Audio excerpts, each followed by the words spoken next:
নমস্কার, আমি পিয়াশ্রী। গো ফরওয়ার্ডে আপনাদের সকলকে অনেক স্বাগত। এই ভিডিওটিতে আমরা ডাব্লিউবিটেড 2024কে টার্গেট করে বাংলা ব্যাকরণে কিছু ইম্পর্টেন্ট টপিক নিয়ে আলোচনা করতে চলেছি। তো এই ভিডিওটিতে আমরা শব্দ এবং পদের শেষ পার্ট ক্রিয়াপদ সম্পর্কে আলোচনা করব। অলরেডি আমরা শব্দ এবং পদ সম্পর্কে কিছু ছোটো ছোটো টপিক আলোচনা করেছি। আপনারা যদি সেগুলি দেখে না থাকেন তো সেগুলো দেখে নিতে পারেন। বিশেষ্য পদ, বিশেষণ পদ, সর্বনাম পদ, অব্যয় পদ। তো এই পদগুলো কিন্তু বিভিন্ন ক্ষেত্রে আমাদের ইম্পর্ট্যান্ট ভূমিকা পালন করে টেটের ব্যাকরণে। তো সেগুলো আপনারা দেখে নিতে পারেন। আর অবশ্যই ভিডিওটা কেমন হয়েছে লাইক কমেন্ট করে জানাতে ভুলবেন না।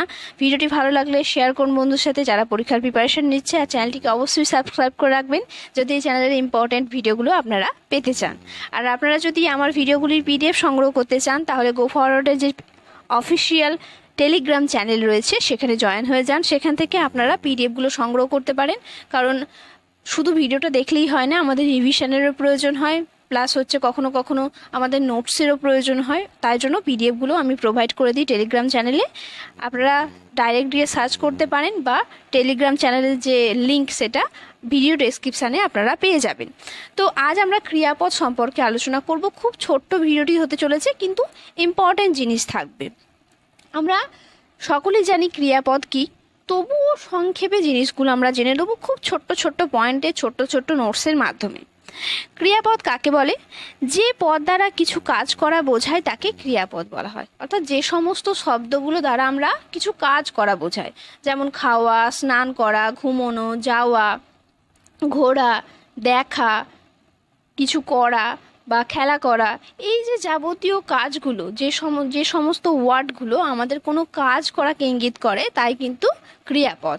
ক্রিয়া মানেই হচ্ছে কাজ করা। যেমন মা রান্না করছেন, এই যে করছেন শব্দটা, এটা কিন্তু আমাদের ক্রিয়াপদের মধ্যে চলে যায়। আমরা ফুটবল খেলবো, এই যে খেলা করাটা, এটাও আমাদের ক্রিয়াপদের মধ্যে চলে যায়। এগুলো খুব সিম্পল ব্যাপার, এগুলো আমরা সকলে জানি। কিন্তু এর মধ্যে কিছু জিনিস রয়েছে যেগুলো কখনো কখনো আমাদের স্কিপ হয়ে যায়, তো আমাদের সেগুলো জানতে হবে। ক্রিয়াপদকে দুইটি ভাগে ভাগ করা হয়, সমাপিকা ক্রিয়া এবং অসমাপিকা ক্রিয়া। সমাপিকা ক্রিয়া এবং অসমাপিকা ক্রিয়া পর্যন্ত মোটামুটি আমাদের সকলেরই জানা। এবার আমরা একটু এদের ভিতরে যাব, কারণ কোয়েশ্চেন কিন্তু ভিতর থেকেই আসে। চলে যাব আমরা সমাপিকা ক্রিয়ায়। সমাপিকা ক্রিয়াকে কতগুলো ভাগে ভাগ করা হয় বা সমাপিকা ক্রিয়া কাকে বলে?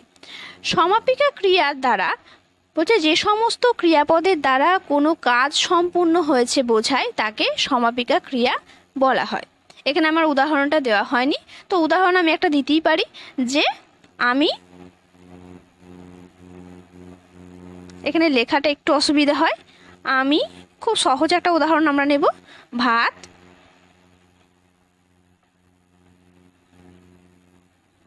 খেলাম। যদি খেলাম না বলে আমি যদি বলতাম আমি ভাত খাই, সেটাও কোনো অসুবিধা হতো না। তো এটা বাদই দিলাম, খাইটা বাদই দিলাম, আমি ভাত খেলাম, তো আমার ভাত বেসিক্যালি খাওয়া হয়ে গেছে। তো বলছি কি, এখানে সমাপিকা ক্রিয়াটার মানেও কিন্তু তাই, যে ক্রিয়াপদের দ্বারা কোনো কাজ সম্পন্ন হয়েছে, আমার খাওয়াটা এক্ষুনি সম্পন্ন হয়ে গেছে এটা বোঝাচ্ছে।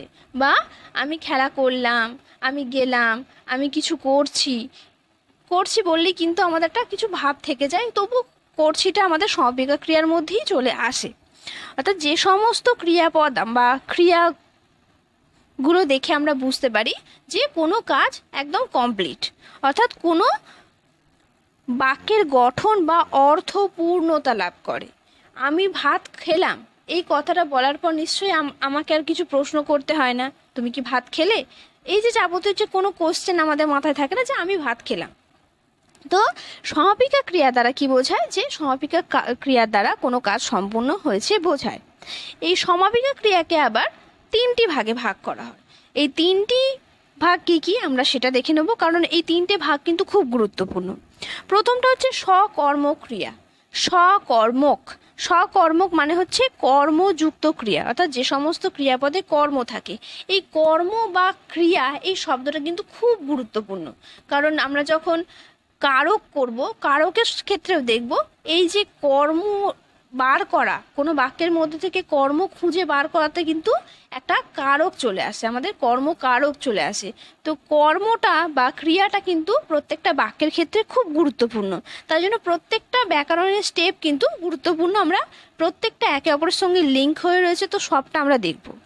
সকর্ম ক্রিয়া বলতে কর্মযুক্ত ক্রিয়াকে সকর্ম ক্রিয়া বলা হয়। এক্ষেত্রে আমরা কি করে বুঝবো যে সকর্ম ক্রিয়া কোনটা? এই যে আমি ভাত খেলাম, এটা সকর্ম ক্রিয়া কিনা বা অকর্ম ক্রিয়া কিনা আমরা বুঝবো কি করে? তো সেক্ষেত্রে ক্রিয়াকে কি দিয়ে প্রশ্ন করলে যদি উত্তর পাওয়া যায় তাহলে কিন্তু আমরা বুঝবো এটা সকর্ম ক্রিয়া কিনা। তাহলে প্রথম উদাহরণটা আমরা দেখি। প্রথমে দেখি আমাদের উদাহরণে কি রয়েছে, আমি ভাত খেলাম। যদি ক্রিয়াকে প্রশ্ন করা হয় কি খেলাম, তখন কিন্তু ভাত আমাদের উত্তর আসবে। অর্থাৎ কি দিয়ে প্রশ্ন করলে, যখন ক্রিয়াপদকে আমরা কি দিয়ে প্রশ্ন করব এবং সেক্ষেত্রে উত্তর আমরা পাবো, তখন আমরা সেটাকে সকর্ম ক্রিয়া বলবো। আর এই কি কিন্তু আমাদের ভীষণ গুরুত্বপূর্ণ, আর ক্রিয়াটাও ভীষণ গুরুত্বপূর্ণ। কারকের ক্ষেত্রেও যদি ক্রিয়াপদকে আমরা টিপে ধরে বলি যে কি করছো বা কি দিয়ে যদি উত্তর পাওয়া যায়, তখন কিন্তু আমাদের কর্মকারকটা চলে আসে। তো এখানে কিন্তু সকর্ম ক্রিয়াটাও তাই, অর্থাৎ ক্রিয়াকে যদি আমরা কি দিয়ে প্রশ্ন করি তো সেক্ষেত্রে যে উত্তর আমরা পাবো সেটা হচ্ছে সকর্ম ক্রিয়া। এখানে দেখি রাম বই পড়ছে, তো এখানেও ক্রিয়াপদকে আমরা প্রশ্ন করি, আপনারাও করুন যে রাম কি পড়ছে, রাম বই পড়ছে। তো এটাও কিন্তু সকর্ম ক্রিয়া। 2 নম্বর হচ্ছে অকর্ম ক্রিয়া, ঠিক বিপরীত। যে ক্রিয়াপদের কোনো কর্ম থাকে না তাকে অকর্ম ক্রিয়া বলা হয়। যেমন মেয়েটি কাঁদছে, যদি আমরা মেয়েটা, এখানে ক্রিয়াপদ কি কাঁদছে, তো মেয়েটাকে যদি বলা হয় যে তুমি কাঁদছো, তুমি কি কাঁদছো, কাঁদছো কি, যদি কি দিয়ে প্রশ্ন করা হয় আমরা কি কোনো উত্তর পাবো? আমরা কোনো উত্তর পাবো না, কারণ কাঁদছে কাঁদছে সেক্ষেত্রে একটাই কথা আসে, কি কাঁদছে তো হয় না। অর্থাৎ এখানে কিন্তু কি দিয়ে প্রশ্ন করলে উত্তর আসে না, তাই জন্য এটা অকর্ম ক্রিয়া। তো কর্ম খুঁজে পাওয়ার জন্য কর্মকারক হোক বা সকর্ম ক্রিয়া হোক, এখানে আমাদের ক্রিয়াকে বা ক্রিয়াপদকে কি দিয়ে প্রশ্ন করতে হয়, কি দিয়ে প্রশ্ন করে উত্তর পাওয়া গেলে তাকে সকর্ম ক্রিয়া বলা হয়, আর কি দিয়ে প্রশ্ন পাওয়া না গেলে তাকে অকর্ম ক্রিয়াপদ বলা হয়। এবার চলে আসবো আর একটা ভাগে, সমাপিকা ক্রিয়ার আরও একটা ভাগ রয়েছে, সেটা হচ্ছে দ্বিকর্ম ক্রিয়াপদ। দ্বিকর্ম ক্রিয়াপদটা কি? দ্বি মানে আমরা জানি যে দুটি, অর্থাৎ যে সমস্ত ক্রিয়াপদে দুটি করে কর্ম থাকে তাদের দ্বিকর্ম ক্রিয়াপদ বলা হয়। অর্থাৎ কোনো বাক্যে যখন দুটো ক্রিয়াপদ থাকবে তখন আমরা তাকে কি বলবো, যে দ্বিকর্ম ক্রিয়াপদ বলা হয়। যদি আপনারা কারক সম্পর্কে কিছুটা ধারণা থাকে তাহলে দেখবেন যে কর্মকারক বার করার সময় কিন্তু আমাদের দুটো প্রক্রিয়া থাকে, যে ক্রিয়াকে আমরা কি বা কাকে দিয়ে প্রশ্ন করি, হয় কি দিয়ে প্রশ্ন করি, নয় কাকে দিয়ে প্রশ্ন করি। তো এক্ষেত্রেও কিন্তু এই দুটো জিনিসই কাজ করবে, কি এবং কাকে। এখানে বলা হয়েছে ঠাকুরমা বাবাইকে গল্প বলেন। এখানে দেখুন কি বলেন, যদি আমরা কি বলি, যদি বলে হয় যে কি বলেন তিনি, তিনি গল্প বলছেন। আর যদি বলা হয় কাকে বলছেন, বাবাইকে, এখানে বাবাইও একটা কর্ম, গল্পও একটা কর্ম, কিন্তু এদের মধ্যে দুটোর নাম রয়েছে, একটা হচ্ছে মুখ্য কর্ম, একটা হচ্ছে গৌণ কর্ম। কি দিয়ে প্রশ্ন করলে যখন আমরা উত্তর পাবো, যে উত্তরটা পাবো সেটা হবে আমাদের মুখ্য কর্ম, সেটা হবে আমাদের মুখ্য কর্ম। আর যখন আমরা কাকে দিয়ে প্রশ্ন করব, অর্থাৎ ব্যক্তিবাচক যেটা থাকবে সেটা হবে আমাদের গৌণ কর্ম। তাহলে মুখ্য কর্ম আমরা কিভাবে পাবো? জায়গাটা কিন্তু দেখে খুব সহজ, কিন্তু যখন আমরা প্রথমে করি জিনিসটা কিছুটা গুলিয়ে যায়। একটু স্পেস নিন এবং তারপর আবার ভাবুন। যে ক্রিয়াপদে দুটো কর্ম থাকে তাকে দ্বিকর্ম ক্রিয়াপদ বলা হয়। ঠাকুরমা বাবাইকে গল্প বলেন, যদি আমরা বলি যে ঠাকুমা কি বলেন, সকর্ম ক্রিয়া বার করার নিয়ম কি, যে কি দিয়ে প্রশ্ন করতে হয়। ঠাকুমা কি বলেন, গল্প বলেন, এই বস্তুবাচক কর্মটাকে বলা হয় মুখ্য কর্ম। মুখ্য মানে আমরা জানি যে প্রধান, মুখ্য কর্ম বলা হয় এই বস্তুবাচক কর্মটাকে। এবার যদি বলা হয় যে কাকে বলছেন, গল্পটা ঠাকুরমা বাবাইকে বলছেন, আর ব্যক্তিবাচক যে কর্মটা থাকে তাকে বলা হয় গৌণ কর্ম। এটা আমরা নিচেও লিখে দিয়েছি যে মুখ্য কর্ম কিভাবে আমরা বার করব, ক্রিয়াপদকে কি দিয়ে প্রশ্ন করলে যে কর্ম পাওয়া যায় সেটা হচ্ছে বস্তুবাচক। মুখ্য কর্মটা আমাদের সবসময় খেয়াল রাখতে হবে যে মুখ্য কর্ম যেটা হবে বা মেন ক্রিয়াপদ যেটা হবে সেটা কিন্তু বস্তুবাচক হবে, সবসময় একটা বস্তু হবে। আর গৌণ কর্মটা কাকে দিয়ে প্রশ্ন করলে যে কর্ম পাওয়া যায় সেটা হচ্ছে ব্যক্তিবাচক কর্ম, সেটা হচ্ছে গৌণ কর্ম।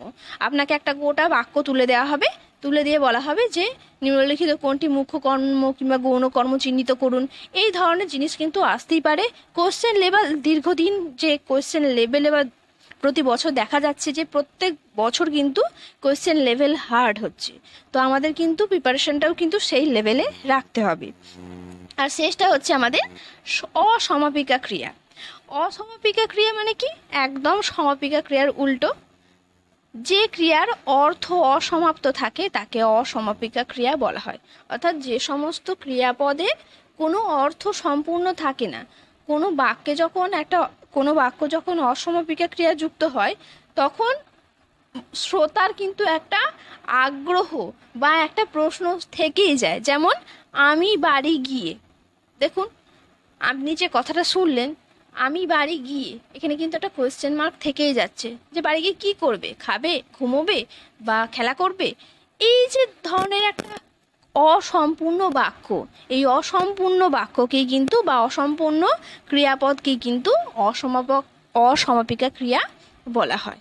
আমি যদি বলা হয় আমি ভাত খেয়ে তারপর কি, এই যে একটা অসম্পূর্ণতা বা একটা প্রশ্ন থেকেই গেল, অসম্পূর্ণ ক্রিয়াপদ থেকেই গেল, এটাকে কিন্তু আমাদের অসমাপিকা ক্রিয়া বলা হয়।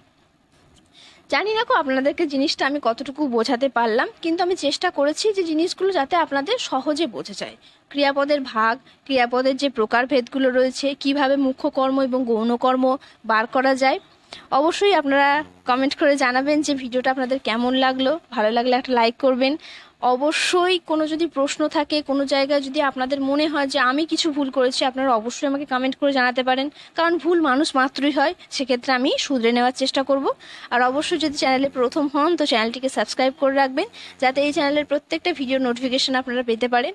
আর আমরা চাইল্ড সাইকোলজির ওপর MCQ খুব তাড়াতাড়ি শুরু করছি, কারণ আপনারা সকলেই জানেন যে আমার ভিডিও শুরু কিন্তু চাইল্ড সাইকোলজি দিয়ে, আর চাইল্ড সাইকোলজি একমাত্র সাবজেক্ট যেটা আমি প্রচণ্ড ভালোবাসি।